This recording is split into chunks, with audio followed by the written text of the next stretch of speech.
ايه الحكايه يا هندسه؟ النهارده احنا عندنا عربيه نيو تيجو. تمام. العربيه دي جات لنا، الراجل العميل بيشتكي ان العربيه بتسيل زيت على الفرن من ورا. تمام. فاكتشفنا ان الزيت جاي من جوه غطا التكات. هو شاف الزيت دوت؟ شاف الزيت نازل على الفرن من ورا، فجه طبعا بيشتكي لنا، فاكتشفنا ان العربيه عايز تغير جوه غطا التكات بسبب اللي فيه تسييل زيت من على غطا التكات. بعد بقى الفك كانت المفاجاه اللي دي كميه شحومات طبعا مهوله على وش السلندر وعلى طقم الكتينه بالكامل وعلى الكامات وكراسيها. يعني زيت مجلد لدرجه اللي هو بقى عامل زي الشحم. وده طبعا مصيبه. تمام. كده مبدئيا حركه الكامات كلها ما بتمشيش بحركه منضبطه. تمام بسبب طبعا ان التزييت غير منتظم. حلو. فبالتالي ده ممكن يعمل كسر في الكامه، ممكن يبوظ بال في الكتينه، وبالتالي العربيه تجيب صبابات. وطبعا دي مصيبه وغاليه وبقت مكلفه قوي اساسا بسبب حاجات بسيطه. العربيه هتعمر كده. احتمال تعمر.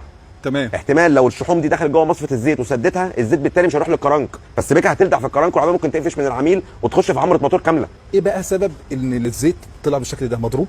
طيب احنا دلوقتي طبعا في حاجه في السوق منتشره، اللي الزيوت ال 10000 بقى الجيركن 10000 وجواه زيت معدني. الزيوت اللي هي المواصفه بتاعتها اللي هي الزيوت التخليقيه بيحطوا جواها زيت معدني بالكامل. زيت معدني. طيب الزيت المعدني يكسب المفروض يمشي كام؟ يمشي مثلا من 3000 ل 5000 كيلو. تمام. طبعا العميل حاطه مطمن اللي هو زيت 10000 كيلو، فبيمشي يبدا يمشي عليه. لو غير مرتين زيت بالمنظر ده يحصل عنده المنظر ده. تمام. فرق بقى التكلفه هيبقى شاسع بسبب غيار زيت مش كويس او غيار زيت مش كويسين.